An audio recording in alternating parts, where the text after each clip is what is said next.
Mr. Speaker, we're not here to bend the knee to any wannabe king.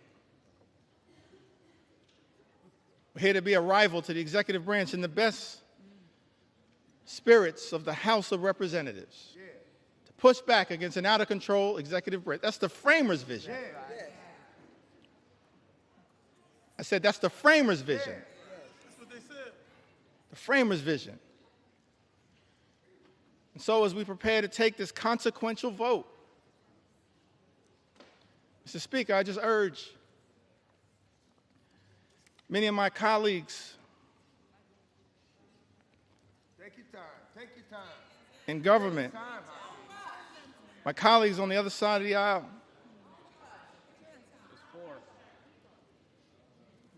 Mr. Speaker, we don't work for President Trump.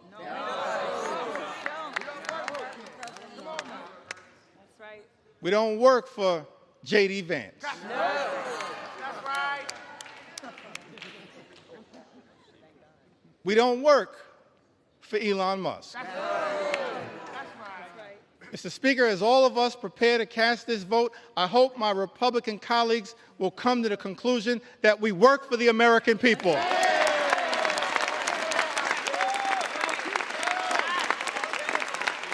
We work for the American people.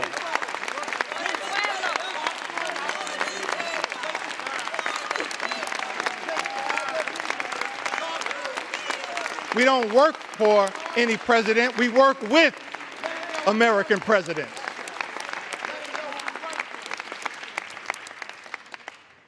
We work for the American people. So it's my hope that as you evaluate this bill, all of the harm that is being unleashed on the American people, ripping health care away from more than 17 million Americans, effectively ending Medicaid as we know it, shutting down hospitals, including in rural America, in districts, Mr. Speaker, that my colleagues on the other side of the aisle represent. That's right. They're people. Nursing homes closing. 1 in 4 nursing homes, Mr. Speaker, will close as a result of the attack on Medicaid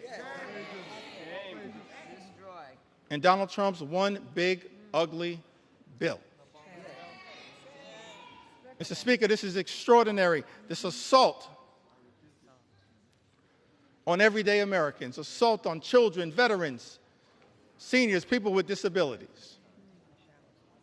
It's incredible to me. All of this in this one big, ugly bill. Take your time. Ripping food away from children, literally ripping food out of the mouths of hungry children,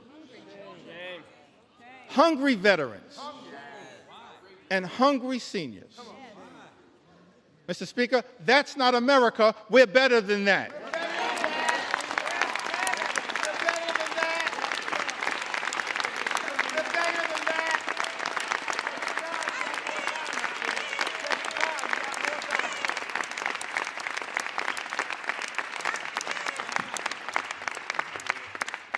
Mr. Speaker, we're better than that. Ripping food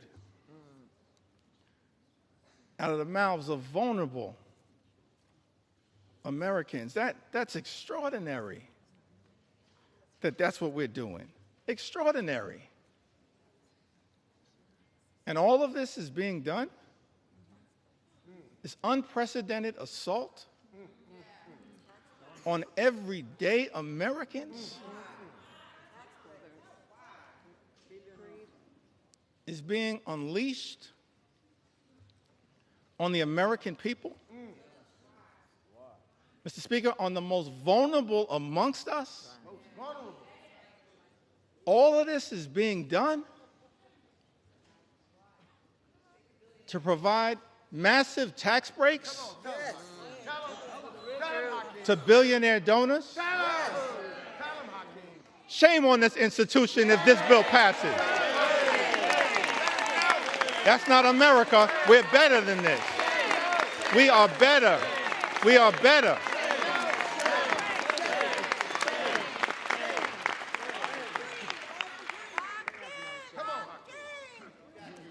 We are better than this. I think that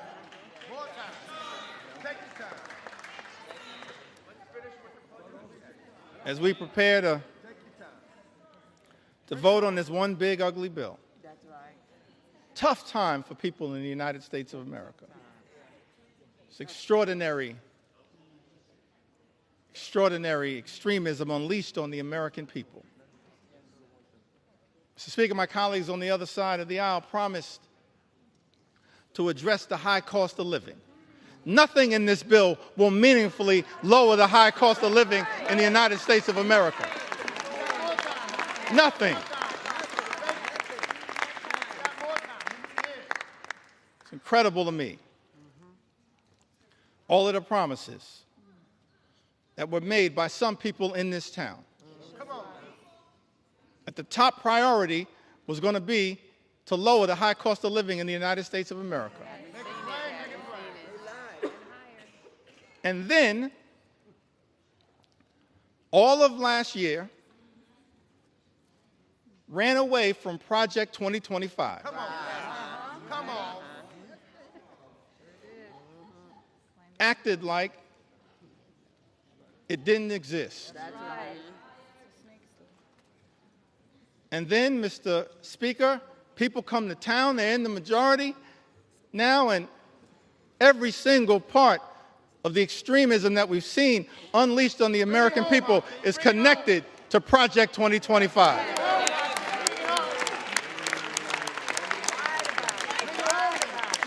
Every single part.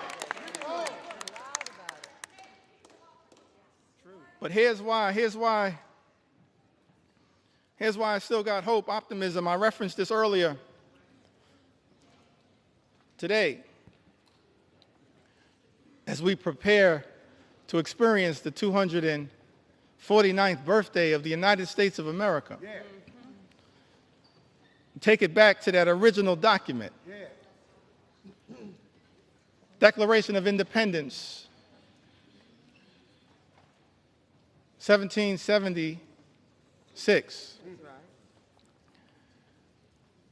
Mr. Speaker, it had the aspirational part.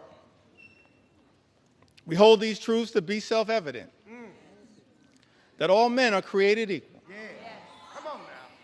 Bring it home. endowed by their Creator with certain unalienable rights, Come on now. that among these are life, liberty, and the pursuit of happiness. Come on. That's the aspirational part of the Declaration of Independence.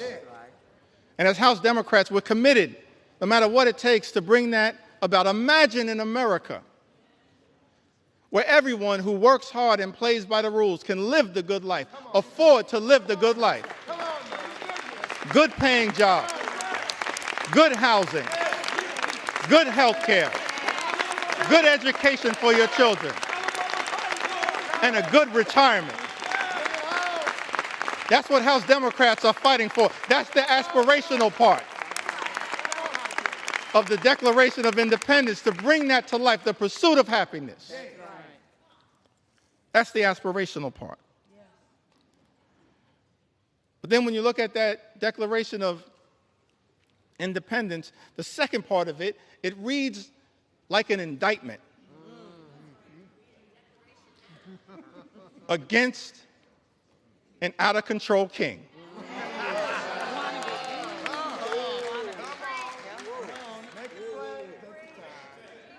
Reads like an indictment against an out-of-control king. I commend all Americans, perhaps sometime tomorrow, I'm going to do this myself, read that document in its entirety. And why was that indictment issued? I think it was because the framers of this great country, they were fed up with Project 1775.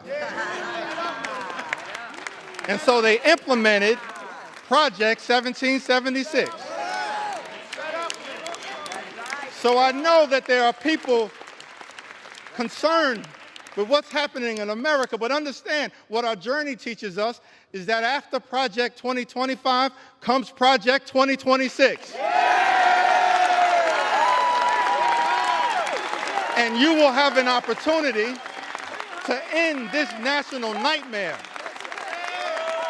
as part of Project 2026. I love the framers. They gave us a blueprint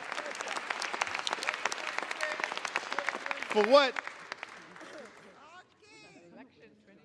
what should give us hope in this moment. That's right. I think that I want to close by referencing Take your sweet time.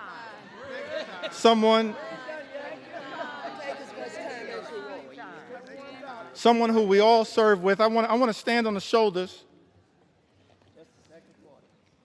if it's okay, on some of our civil rights heroes and foot soldiers. Yes, yes.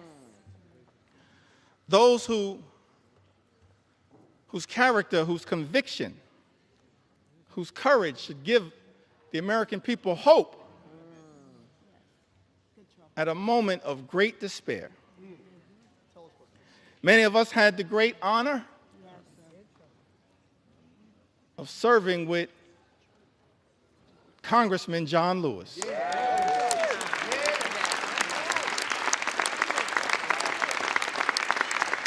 The great honor, Mr. Speaker, to serve with Congressman John Lewis. That's right. And I came across something that John Lewis said in June of 2028, that hopefully, no matter what the outcome of this vote, will give people some hope. Great John Lewis said, "Do not get lost in a sea of despair. Be hopeful. Be optimistic. Our struggle is not the struggle of a day, a week, a month, or a year. It is the struggle of a lifetime." That's our struggle. No matter what, Mr. Speaker, you decide to do today, that's our struggle. Standing on the shoulders of John Lewis, that's our struggle. Never, ever be afraid to make some noise and get into good trouble. Good trouble. Good trouble. Necessary trouble. Standing on the shoulders of giants.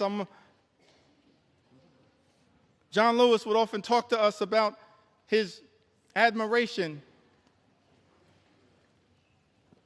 for Dr. Martin Luther King Jr. Dr. King, who would refer to John Lewis as the boy from Troy. The boy from Troy.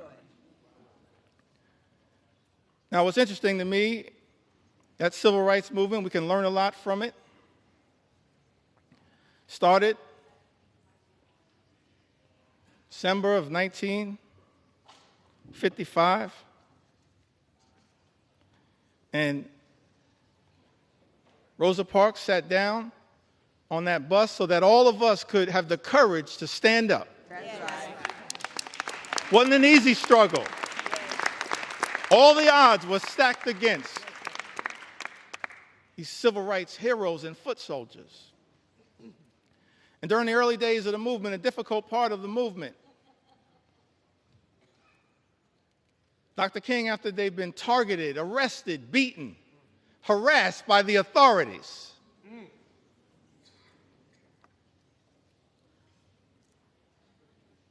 he traveled to Brooklyn, New York, Yes. Brooklyn. and spoke at the Concord Baptist Church. I think it was in March of 1956. And he said to a group of people of every race, every religion, every life experience, the Concord Baptist Church in Bedford-Stuyvesant, said to them, no matter what the odds, we've got to press on. Dr. King said that if you can't fly, run. That's right. If you can't run, walk. If you can't walk, crawl. But at all times, press on. And keep pressing. And so as I take my seat, I just want to say to the American people that no matter what the outcome is on this singular day, we're going to press on. We're going to press on. We're going to press on.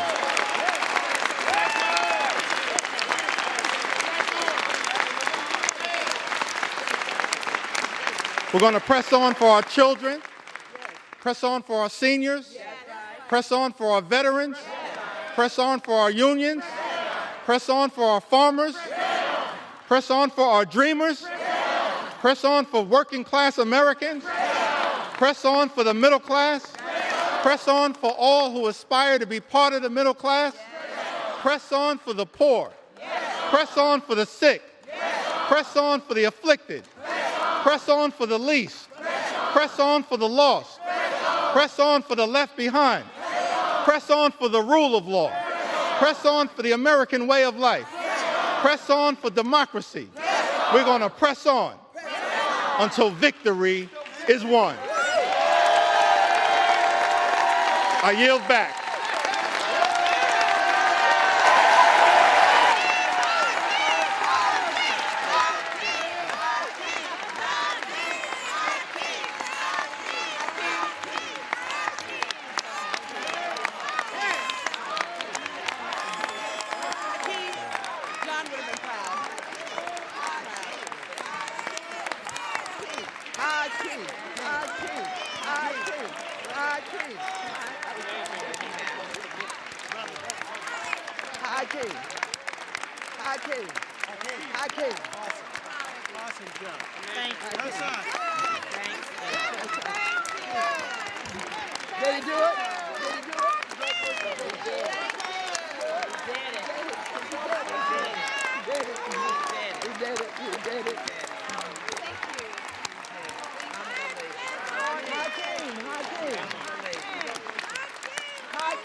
Gentleman from Massachusetts.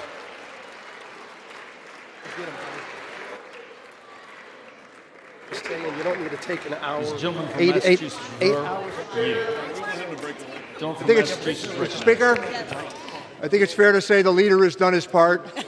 I have no further speakers. I yield back our time.